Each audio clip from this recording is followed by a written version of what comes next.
बोलने की कला एक ऊर्जा है जिसमें आप अपने विचार, अपने शब्द और कई बार अपने एक्शंस भी एक्सप्रेशन के जरिए जाहिर करते हैं।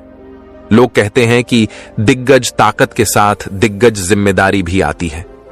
अगर आपकी अपने जिंदगी को लेकर ऊंचे सपने हैं तो आपको उसकी जिम्मेदारी भी लेनी होगी, और वो जिम्मेदारी खुद की और अपने शब्दों की है।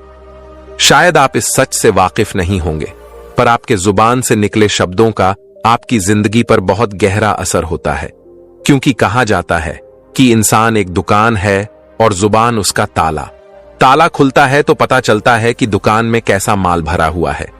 आज की ये बौद्ध कहानी इसी बारे में है, पर इससे पहले कि आप इस कहानी में खो जाएं, आपसे गुजारिश है कि इस चैनल को सब्सक्राइब और वीडियो को लाइक, शेयर और कमेंट जरूर करें।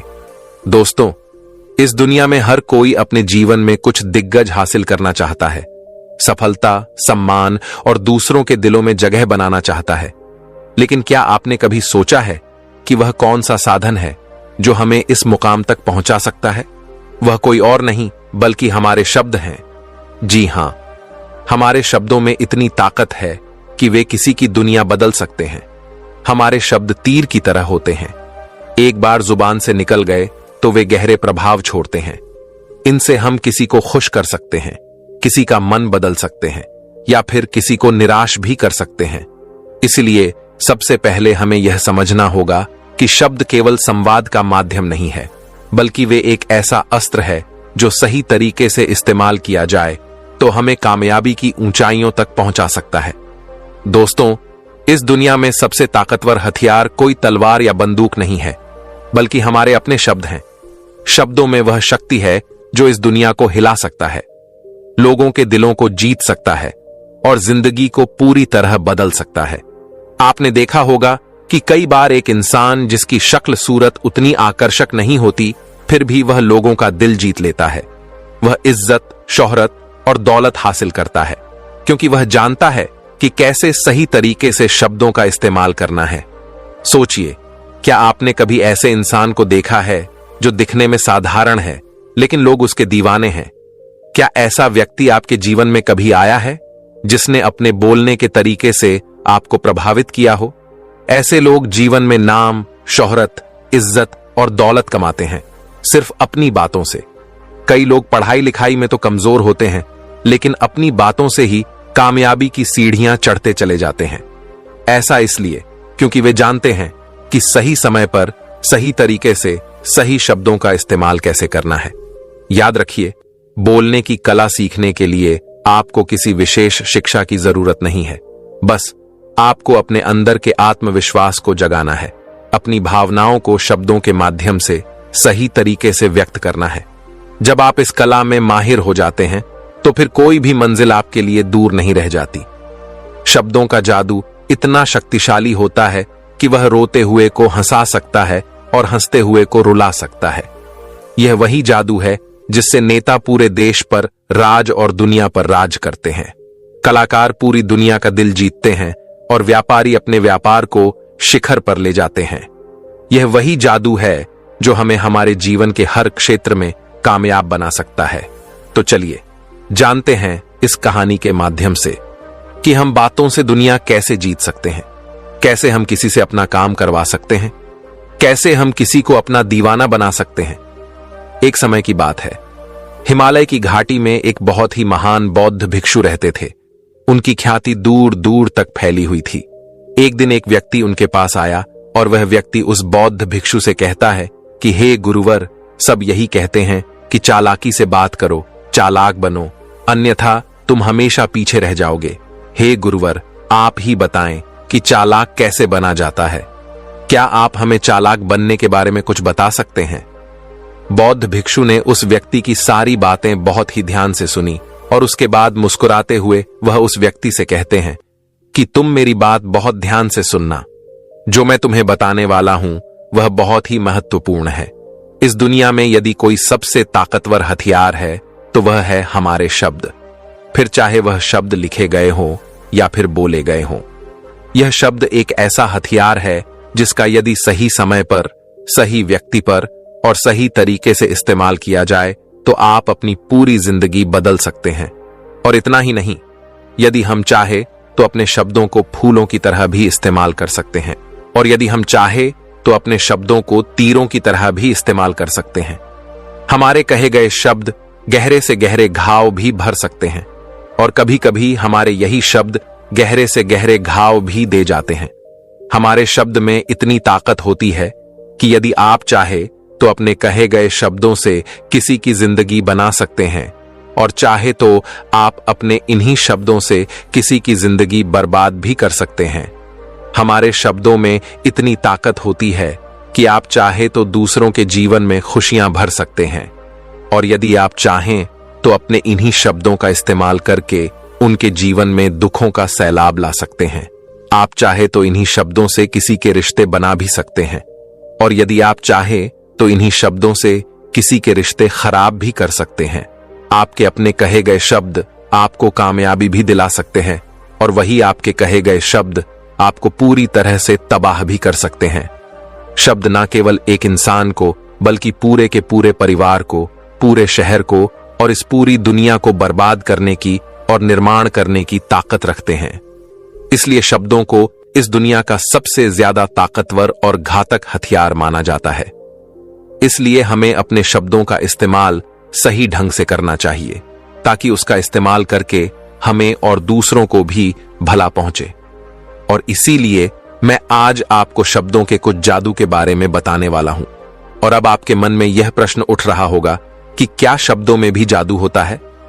तो हां, अवश्य ही शब्दों में जादू होता है, लेकिन यह दिखता नहीं है, परंतु इसका असर आपको अवश्य नजर आता है। हमारे शब्दों में कमाल का जादू होता है। यह चाहे तो रोते हुए को हंसा दे और हंसते हुए को रुला दे। किसी की दुनिया में खुशियां भर दें तो वही किसी की दुनिया में दुखों का सैलाब भर दे। शब्दों में ऐसा जादू होता है जिससे हर इंसान आपकी तरफ खींचा चलाएगा। जो इंसान शब्दों का जादू जान गया, इस संसार में उससे दिग्गज जादूगर और कोई नहीं हो सकता। लोगों से बात करना, उनसे अपने कामों को मनवाना, यह एक कला है, और यह कला आपको सीखनी चाहिए। इसके बाद आपको कुछ भी सीखने की कोई आवश्यकता नहीं होगी, बस आपको बोलने की कला आनी चाहिए। उसके बाद हर कामयाबी आपकी होगी। आप जिस इंसान को भी चाहेंगे वह आपकी तरफ आकर्षित होने लगेगा। और यह बोलने की कला सीखने के लिए आपको कोई धन खर्च करने की भी आवश्यकता नहीं है। आपने देखा होगा कि कई लोग बहुत ज्यादा पढ़ाई तो करते हैं, लेकिन उनके पास बोलने की कला नहीं होती, जिस वजह से वह अपने जीवन में कभी सफल नहीं हो पाते। लेकिन आपने वहीं पर कुछ ऐसे भी लोगों को देखा होगा जो पढ़ाई लिखाई में तो बहुत कमजोर रहते हैं, लेकिन बोलने की कला में वह माहिर होते हैं, और ऐसे लोग अपने जीवन में लगातार सफलता की सीढ़ी चढ़ते चले जाते हैं। उन्हें रोकने वाला भी कोई नहीं होता। बोलने की कला सीखना इतना मुश्किल भी नहीं है, बस जरूरत है हमें कुछ आदतों को बदलने की और साथ ही अपने नजरिए में कुछ परिवर्तन लाने की। आप अपने शब्दों की ताकत को कम मत समझना। आपने देखा होगा केवल एक नेता पूरे देश में कैसे राज करता है, और वह भी केवल अपने बोलने की कला से। हमारे शब्दों में इतनी ताकत होती है कि वह अंदर से मरे हुए इंसान में भी जान भर सकती है, उसे एक नई जिंदगी दे सकती है। इसीलिए आज हम यही जानने वाले हैं कि अपने शब्दों का इस्तेमाल हम कैसे कर सकते हैं, अपने शब्दों से हम जिंदगी में कामयाबी कैसे हासिल कर सकते हैं, और सभी लोगों को अपने शब्दों से हम अपनी ओर कैसे आकर्षित कर सकते हैं। लेकिन आपको उससे पहले यह 3 महत्वपूर्ण बातों का ध्यान रखना होगा। जब भी आप शब्दों के तीर चलाने के बारे में सोचें, तो सबसे पहले आपको यह सोचना जरूरी है कि यह तीर मैं किस पर दाग रहा हूं, और यह तीर मैं क्यों दाग रहा हूं, और इस तीर का परिणाम क्या होगा। आप तो जानते हैं कि ऊपर वाले ने हमें 2 कान और 1 मुंह दिया है, ताकि हम सुने ज्यादा और बोले कम। और जो लोग कम बोलते हैं, उनकी सोचने और समझने की क्षमता भी अधिक बोलने वालों से कहीं ज्यादा होती है।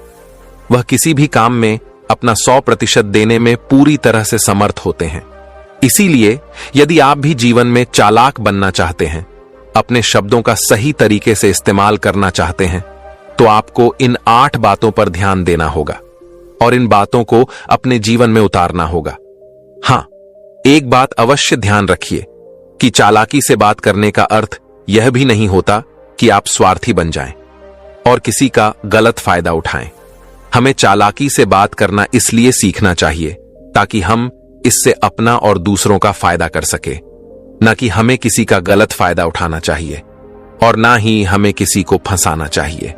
बल्कि हम जितना भी लोगों से अच्छी तरीके से बात करेंगे उतना ही लोग हमें पसंद करेंगे, हमारी इज्जत करेंगे और हमारी बातों को भी वह बहुत ही ध्यान से सुनेंगे। वह हमारी कद्र करेंगे और लोगों की नजरों में इस समाज में हमारा मान सम्मान और गौरव बढ़ेगा। इसलिए यदि आप इस समाज में रहना चाहते हैं तो इस समाज के अनुसार आपको सोच समझकर चालाकी से बात करना सीखना होगा। आगे वह बौद्ध भिक्षु उस व्यक्ति को पहली बात बताते हुए कहते हैं कि अपनी बातों को कम से कम शब्दों में व्यक्त करना सीखो, क्योंकि बुद्धिमानी का मतलब होता है कि चीजों को आसान बनाया जाए। यदि आप अपनी बातों को दूसरे व्यक्ति को कम से कम शब्दों में नहीं समझा सकते हैं तो वह आपकी बात नहीं सुनना चाहेगा। उसे आपकी बातें बोर लगने लगेंगी और वह आपसे दूर भागने लगेगा। आपने देखा ही होगा कि आपके आसपास कोई ना कोई व्यक्ति तो जरूर होगा जो अपनी बातों को बहुत घुमा फिराकर, बहुत बढ़ा चढ़ाकर बोलता है। ऐसे व्यक्ति के साथ आप कैसा महसूस करते हैं, ठीक वैसा ही वह सामने वाला व्यक्ति आपके लिए महसूस करेगा। क्योंकि आजकल अक्सर लोग बातों को इधर उधर घुमाकर ही कहते हैं। उन्हें सीधी बात करना अच्छा ही नहीं लगता, लेकिन वह यह भूल जाते हैं कि वह अपनी बातों को और भी ज्यादा मुश्किल कर रहे हैं, जिससे उनकी बातों में कोई भी दिलचस्पी नहीं लेता। इसीलिए आपको इस बात का ध्यान जरूर रखना चाहिए कि अपनी बातों को कम से कम शब्दों में लोगों तक पहुंचाएं, और यही बुद्धिमानी है। क्योंकि आजकल के दौर में हर किसी के पास इतना समय नहीं है कि वह आपकी लंबी बातें सुन सके। सभी के पास अपने अपने काम हैं, सभी अपने अपने कामों में व्यस्त हैं, अपने जीवन में व्यस्त है। और आप खुद ही अपना समय क्यों बर्बाद कर रहे हो?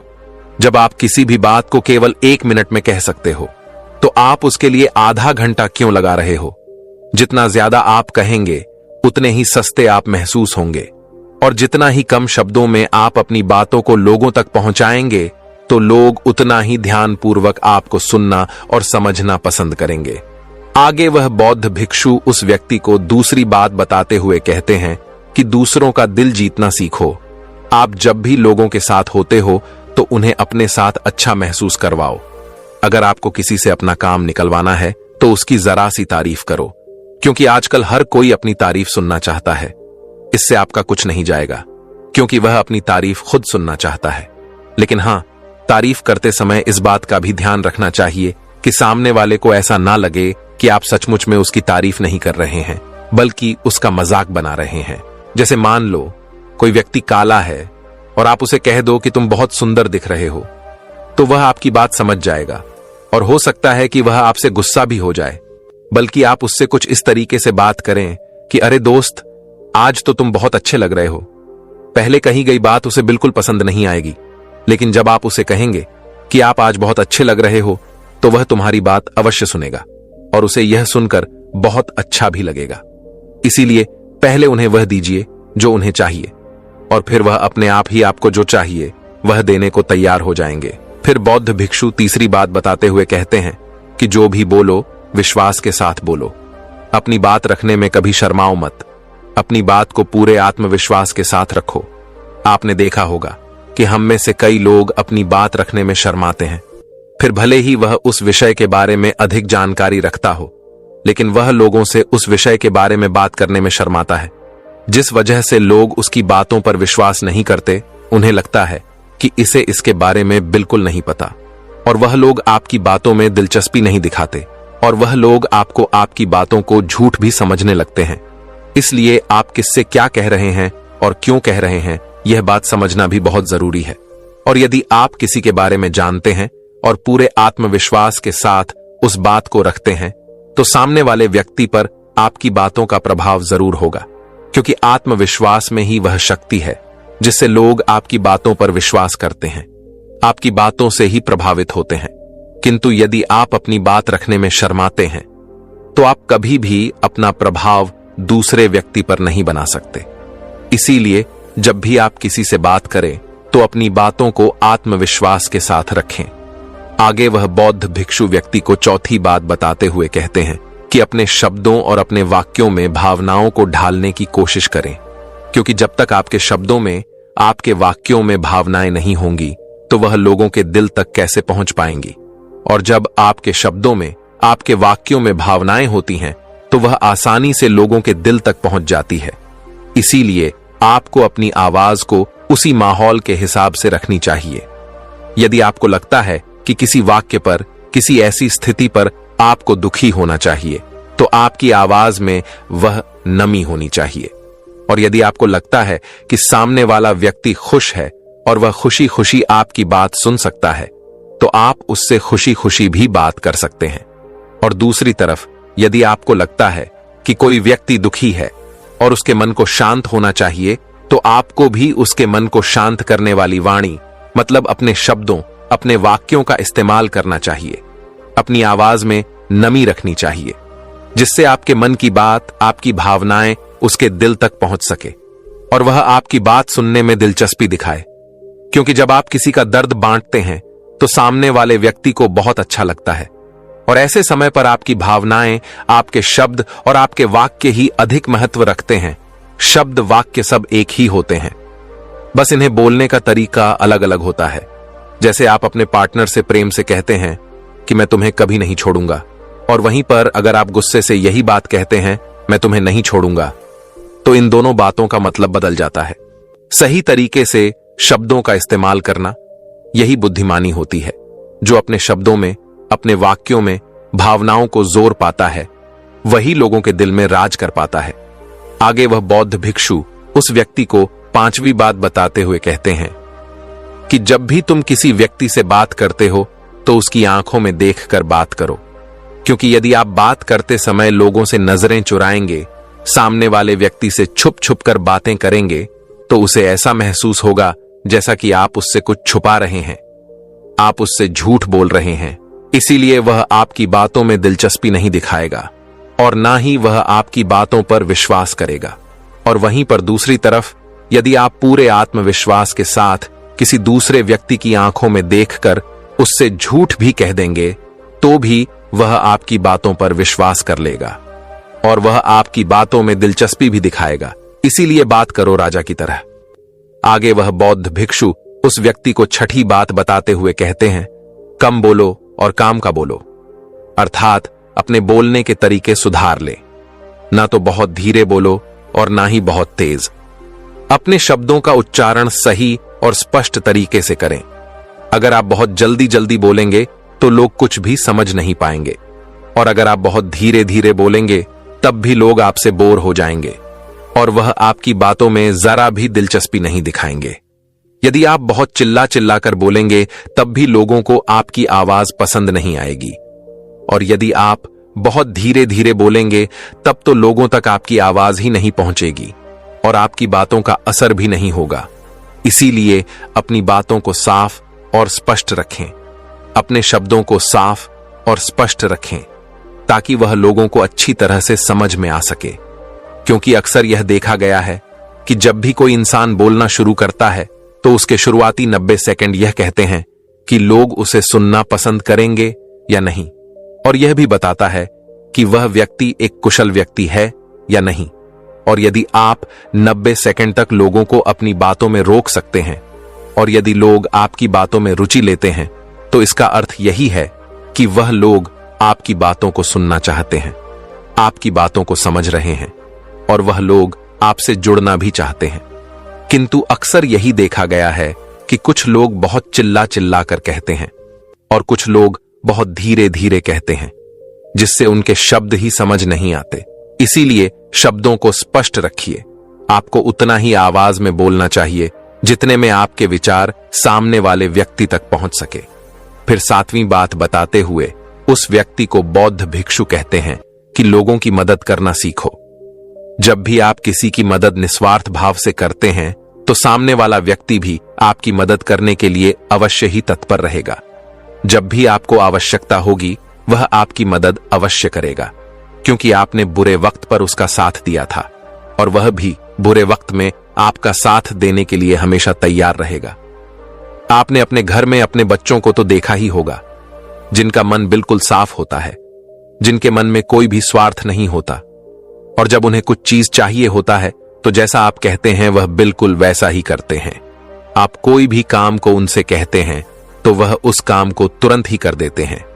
इसलिए निस्वार्थ भाव से लोगों की मदद करना सीखो, जिससे आपके मन को भी शांति मिलती है और आप एक सुकून महसूस करते हैं, और साथ ही आपके सोचने और समझने की क्षमता भी बढ़ने लगती है। 8वीं और आखिरी बात बताते हुए वह बौद्ध भिक्षु उस व्यक्ति को कहते हैं कि इंसान को सुनने की आदत बनानी चाहिए। आपने यह तो देखा होगा कि जब भी आप कोई बात कर रहे होंगे तो इस बीच में आपके सामने वाला व्यक्ति आपकी बात काटकर आपसे कुछ और ही कहने लगता होगा। और कई लोग तो ऐसे भी होते हैं जो अपनी बातों को खुद तक ही रखते हैं। वह अपनी बातों को ही बढ़ा चढ़ा कर कहते रहते हैं। वह तो दूसरों की सुनना भी नहीं चाहते, लेकिन वह यह भूल जाते हैं कि एक सफल व्यक्ति अधिक से अधिक सुनता है, सोचता है, समझता है और उसके बाद ही वह जवाब देता है, क्योंकि इज्जत उसे ही ज्यादा मिलती है जो पूरी तरह से सुनने के बाद कुछ कहता है। इतना कहकर वह बौद्ध भिक्षु शांत हो गए और वह व्यक्ति उस बौद्ध भिक्षु को धन्यवाद करके वहां से चला गया। तो दोस्तों, उम्मीद है कि आपको इस कहानी से एक अच्छी सीख मिली होगी। ये कहानी आपको कैसी लगी हमें कमेंट बॉक्स में कमेंट करके जरूर बताएं। नमो बुद्धाय। चलिए दूसरी कहानी की शुरुआत करते हैं। बहुत समय पहले की बात है। बुलंद शहर में निमाई नाम का युवक रहा करता था। वह बहुत ही शर्मीला था।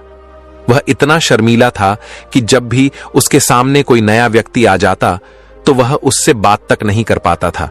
यहां तक कि जिन्हें वह जानता था, पहचानता था, उनसे भी बात करने में उसे झिझक महसूस होती थी। वो अपनी इस समस्या के कारण बहुत परेशान रहता था, क्योंकि वह अपने जीवन में कुछ कर ही नहीं पा रहा था। धीरे धीरे समय बीतता गया और समय बीतने के साथ साथ निमाई की शर्माने की आदत भी बढ़ती चली गई, जिसके कारण वह अत्यधिक निराश रहने लगा, परेशान रहने लगा, चिंतित रहने लगा। उसे यह समझ नहीं आ रहा था कि वह अपनी इस समस्या से किस तरह से छुटकारा पाए। उसके घर वाले भी अब उसकी इस समस्या को लेकर बहुत चिंतित रहने लगे थे। वे सोचते थे कि न जाने इसका क्या होगा, यह अपने जीवन में कुछ कर पाएगा भी या नहीं। जब भी वह कहीं पर काम के लिए जाता तो लोग उसके इस सीधेपन का फायदा उठाते और उसे परेशान करते थे। वह कुछ ज्यादा कह नहीं पाता था, जिसके कारण उसे कोई कुछ भी कह देता और वहां से चला जाता था। इन्हीं सब कारणों की वजह से उसका मन कहीं भी किसी भी काम में नहीं लगता था। वह हर काम को कुछ ही दिनों में बंद कर देता था। उसके मन में बहुत कुछ चल रहा था। उसके मन में विचारों के तूफान उठ रहे थे। वह सबसे बहुत कुछ कहना चाहता था, लेकिन अपनी इस आदत के कारण वह किसी से कुछ नहीं कह पा रहा था। वह अंदर ही अंदर घुटता जा रहा था। सारे विचार, सारी बातें उसके मन में ही दबी रहती थीं, लेकिन कभी भी वह किसी से भी अपने मन की बात नहीं बताता था। जब वो एक बालक था तब उसे लोग बहुत पसंद करते थे।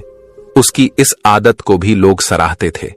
लेकिन जब वह जवान हो गया, युवा हो गया, तो इसी आदत के कारण उसे अपना जीवन जीने में अत्यधिक परेशानियां होने लगीं। और वह युवक भी अपनी इस आदत के कारण बहुत परेशान रहता था। वो अपनी इस एक आदत से छुटकारा पाना चाहता था। वह चाहता था कि वह लोगों से अपने मन की बात खुलकर कह पाए।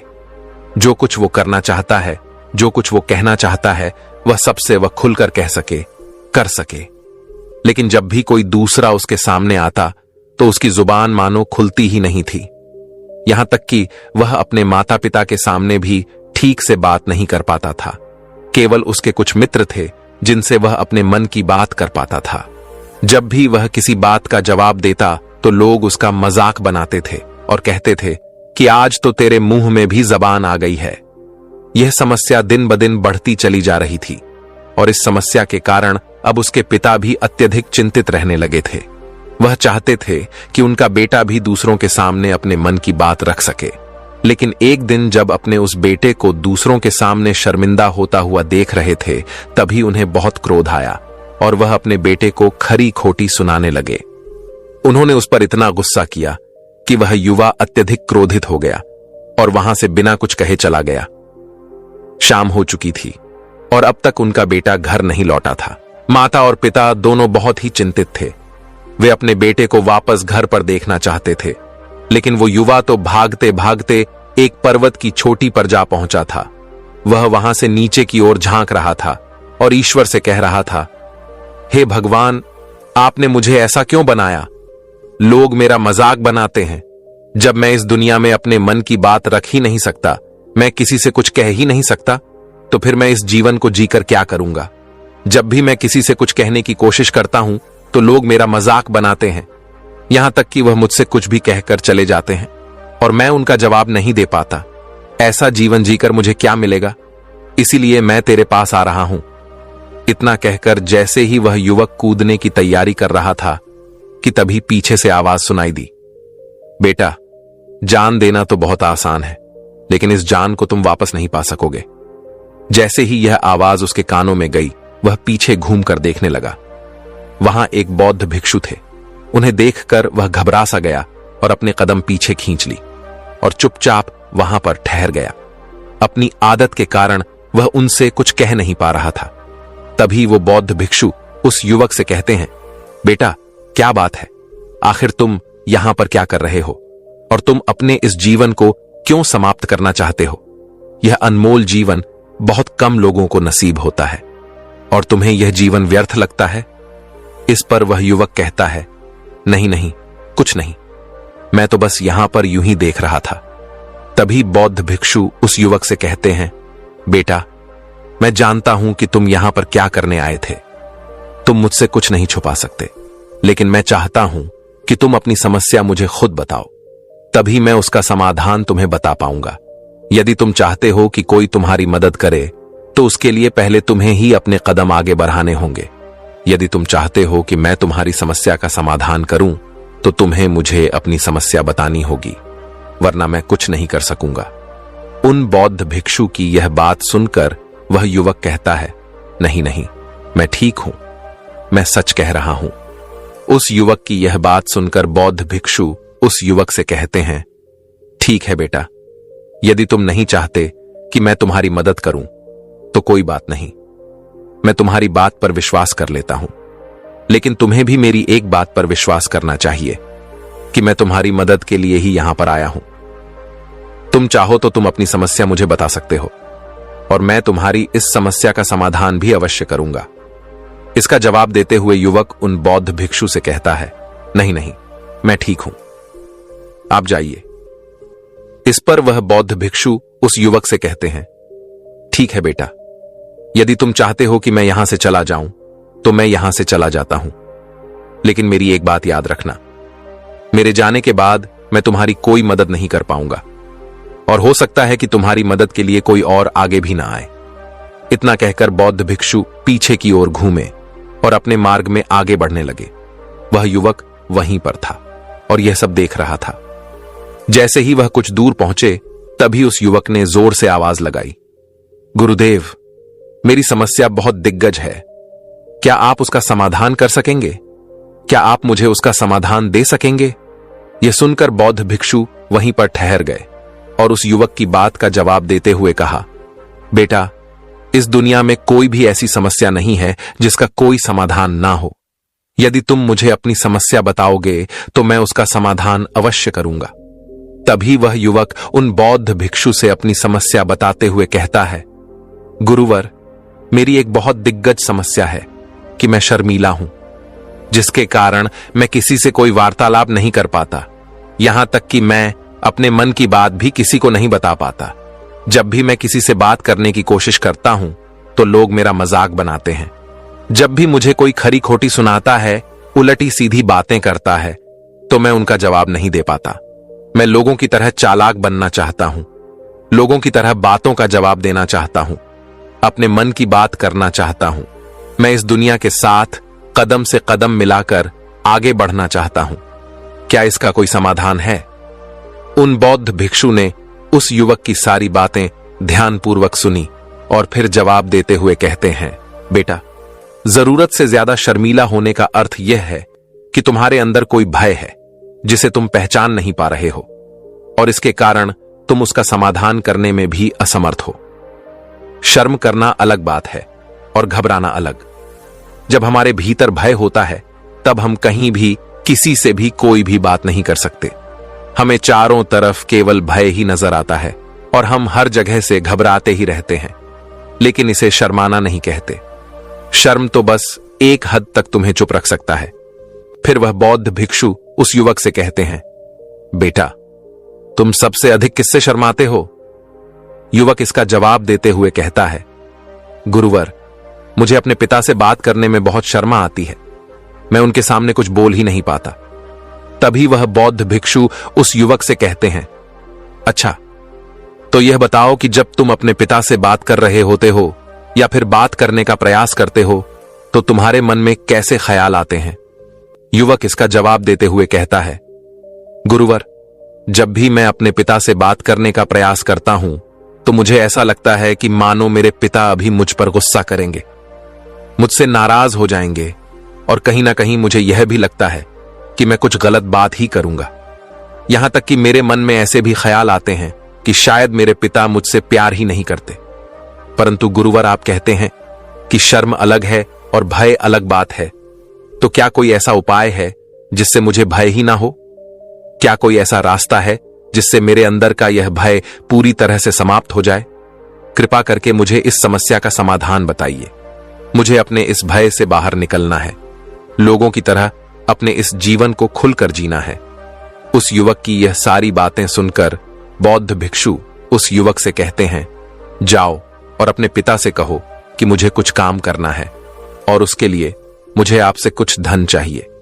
यदि तुम उनसे धन मांगने में कामयाब हो गए तो मैं तुम्हें तुम्हारी समस्या का समाधान अवश्य बताऊंगा। वह युवक काफी घबरा गया।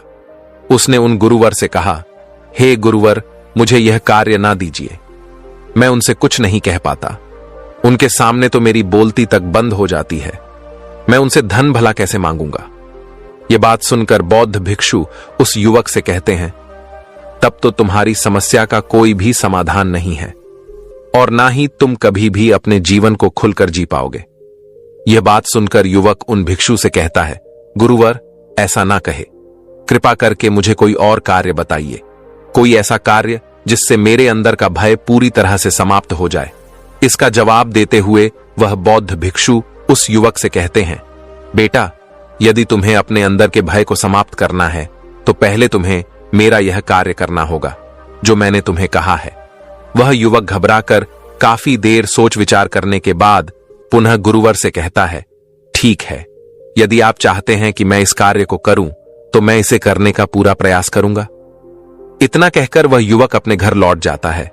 उसे देखकर उसके माता पिता बहुत खुश हो जाते हैं और वह युवक अपने पिता से घबराते हुए कहता है, पिताजी, मुझे आपसे कुछ बात कहनी है। इस पर उसके पिता कहते हैं, बोलो, क्या बात है? युवक आगे कहता है, पिताजी, मैं कुछ काम करना चाहता हूं और उसके लिए मुझे आपसे कुछ धन चाहिए। क्या आप मुझे कुछ धन दे सकते हैं? इतना सुनकर उस युवक के पिता ने उसकी ओर ध्यान से देखा।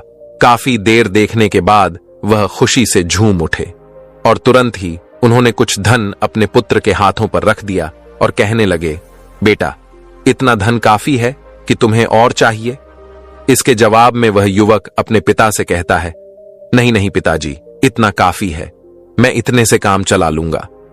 वह युवक उस धन को लेकर तुरंत भागा भागा उन बौद्ध भिक्षु के पास लौटा और जो धन उसने अपने हाथों में ले रखा था उसे दिखाते हुए वह कहता है, गुरुवर, जैसा आपने कहा था, मैं धन लेकर आपके पास आ चुका हूं। मैंने अपने पिता से धन मांग लिया है। अब मुझे आप मेरी समस्या का समाधान बताओ। तभी बौद्ध भिक्षु उस युवक से कहते हैं, अरे इतनी जल्दी क्या है? अभी तो तुम्हें मेरे लिए एक और काम करना है, तभी मैं तुम्हें तुम्हारी समस्या का समाधान अवश्य बताऊंगा। और यदि तुम मेरे लिए इस कार्य को पूरा नहीं कर सके तो मैं तुम्हें कभी भी तुम्हारी समस्या का समाधान नहीं बताने वाला। तभी वह युवक उन बौद्ध भिक्षु से कहता है, हे गुरुवर, अभी तो मैंने आपके लिए एक काम किया है, अभी आप मुझे एक और काम करने के लिए कह रहे हैं। तभी बौद्ध भिक्षु उस युवक से कहते हैं, हां, तुम्हें मेरे लिए एक और काम करना ही होगा। वह युवक एक बार फिर से काफी देर सोच विचार कर उन बौद्ध भिक्षु से कहता है, अच्छा ठीक है, बताइए अब मुझे क्या करना है? इसके जवाब में बौद्ध भिक्षु उस युवक से कहते हैं, जाओ और यह धन जो तुमने अपने पिता से मांग कर लाया है, इस धन को वापस अपने पिता को लौटा दो। और साथ साथ यह भी कहना कि पिताजी, मैं अभी काम नहीं करना चाहता हूं, लेकिन जब समय आएगा तो मैं आपसे यह धन वापस ले लूंगा और उससे अपना काम पूरा करूंगा। यह बात सुनकर युवक एक बार फिर से ऊपर से नीचे तक पूरी तरह से कांप गया और कहने लगा, गुरुवर, आप मुझे कोई और काम सौंप दीजिए, मैं उसे जरूर करूंगा। लेकिन अब यदि मैं धन लेकर उनके पास वापस गया तो वह क्या सोचेंगे मेरे बारे में? मैं तो शर्मिंदा हो जाऊंगा उनके सामने। इसलिए गुरुवर, कृपया करके मुझे कोई और काम दे। तभी बौद्ध भिक्षु उस युवक से कहते हैं, बेटा, जो काम मैंने तुम्हें सौंपा है, तुम्हें उसी कार्य को पूरा करना होगा, अन्यथा तुम्हारी समस्या का समाधान मैं तुम्हें नहीं बताने वाला।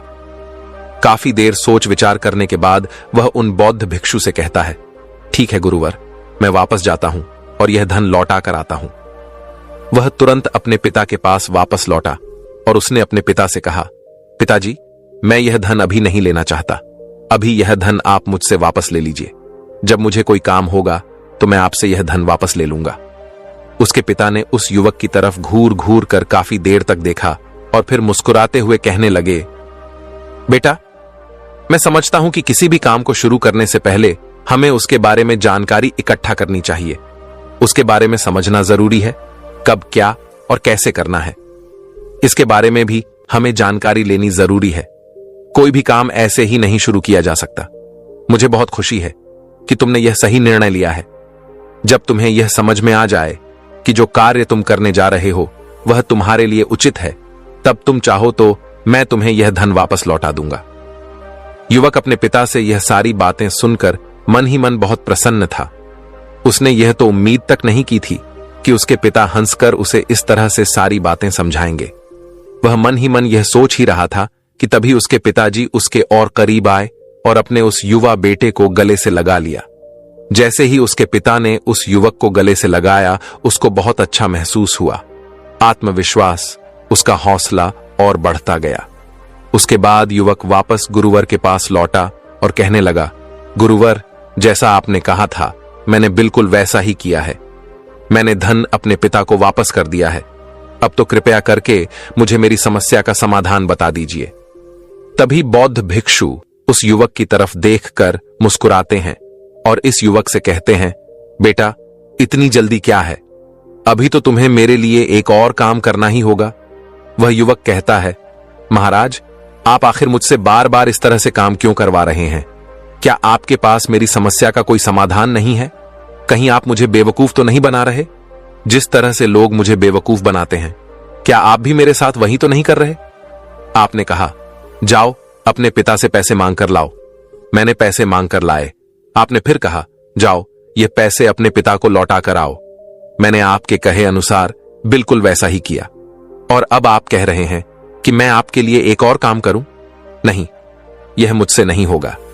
तभी बौद्ध भिक्षु उस युवक की तरफ देखकर मुस्कुराते हैं और कहते हैं, बेटा, बस यह आखिरी काम है और यह बहुत सरल भी है। तुम जैसे ही इस कार्य को पूरा करोगे, मैं तुम्हें वचन देता हूं कि मैं तुम्हारी समस्या का समाधान तुम्हें अवश्य बताऊंगा। इस पर वह युवक फिर से एक बार सोच विचार करता है और उन बौद्ध भिक्षु से कहता है, ठीक है, लेकिन यह आखिरी काम है जो मैं आपके लिए करूंगा। बताइए मुझे क्या करना है? तभी बौद्ध भिक्षु एक मूर्ति निकालकर उस युवक के हाथ में थमा देते हैं। वह मूर्ति देखने में बहुत ही साधारण सी थी, लेकिन वह बौद्ध भिक्षु उस युवक से कहते हैं, बेटा, तुम्हें इसे बाजार में ले जाना है, इसे बेचना है और इसके बदले में तुम्हें 100 सोने के सिक्के लेकर आने हैं। जब तुम यह करने में सफल हो जाओगे, तभी मैं तुम्हें तुम्हारी समस्या का समाधान बता पाऊंगा। वह युवक उस मूर्ति को अपने हाथ में लेकर बहुत ही गौर से देखता है और उन बौद्ध भिक्षु से कहता है, हे गुरुवर, यह तो बहुत ही साधारण सी मूर्ति लग रही है, मानो मिट्टी की बनाई गई हो। इसके लिए भला 100 सोने के सिक्के मुझे कौन देगा? कहीं आपका माथा फिर तो नहीं गया है? इसके 1 या 2 सोने के सिक्के मिल जाएं, वही बहुत है, लेकिन इसके लिए 100 सोने के सिक्के कोई नहीं देगा।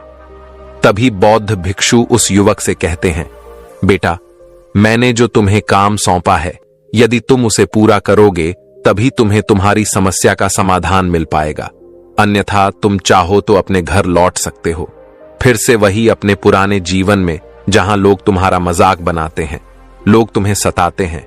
मैं यहां तुम्हारी मदद कर रहा हूं। तुम मेरे यहां काम करके अपने भय को धीरे धीरे भगा पाओगे।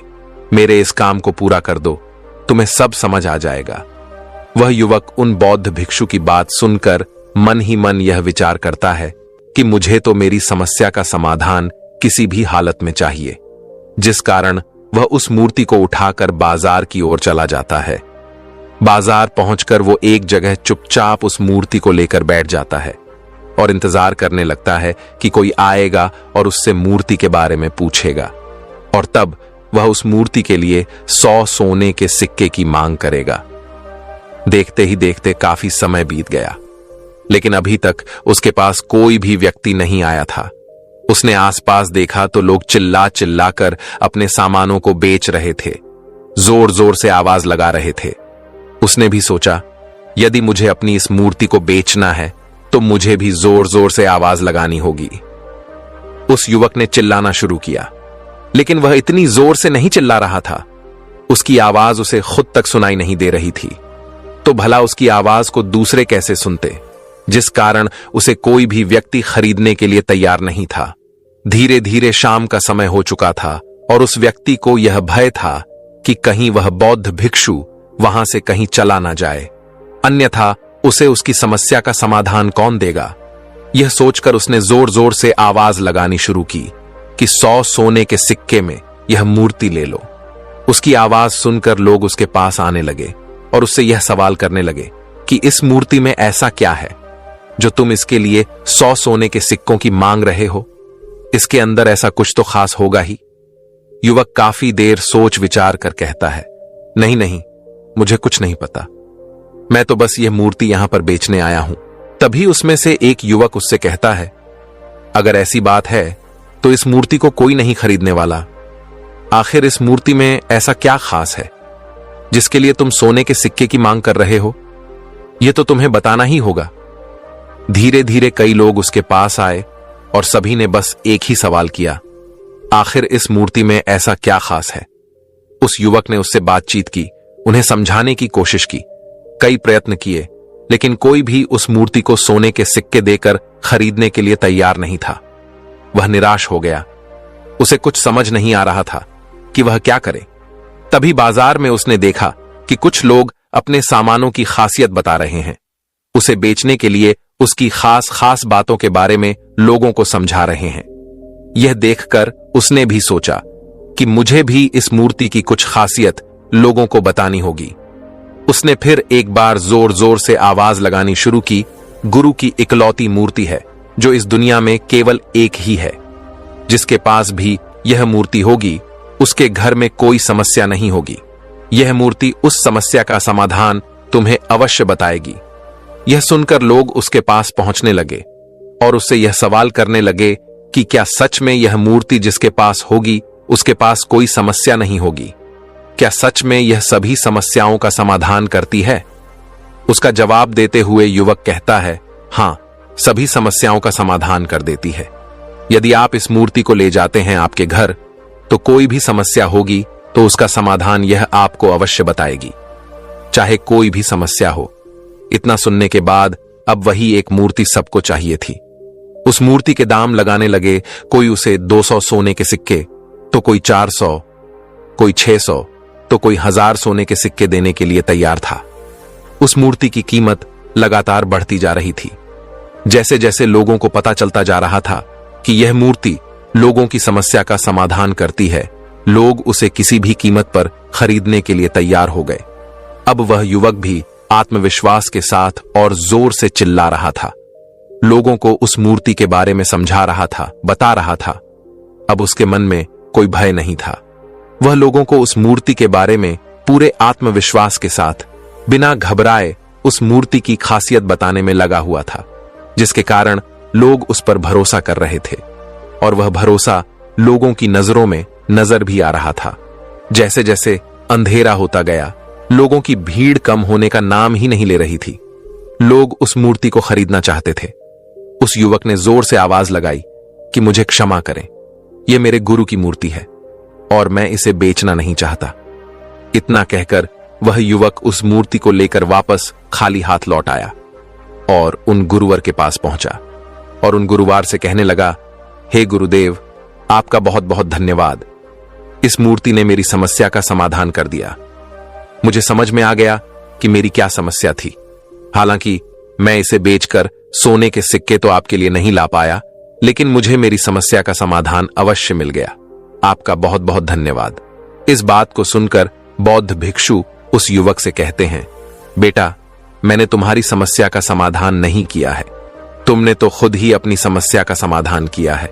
अपनी समस्या तुमने खुद ही सुलझा ली है। तुम्हारे मन में हजारों सवाल थे। मैं यह करूंगा तो लोग मेरे बारे में क्या सोचेंगे? यदि मैं अपना मुंह खोलूंगा तो लोग मेरे पर हंसेंगे। यदि मैंने मुंह खोला तो मैं कुछ गलत ही करूंगा। ऐसे कई सारे विचार तुम्हारे मन में थे। ऐसे कई सारे भय तुमने अपने मन में पाल रखे थे। लेकिन जब इस मूर्ति के बेचने के दौरान तुमने उन हजारों लोगों का सामना किया, उनके सामने खुलकर अपनी बात रखी, उनके सामने खुलकर वह कहा जो तुम्हें कहना था, तो तुम्हारे मन का भय खुद ही समाप्त हो गया। जिसे तुम शर्माना कहते थे, वह अपने आप ही तुम्हारे भीतर से कहीं गायब हो गया।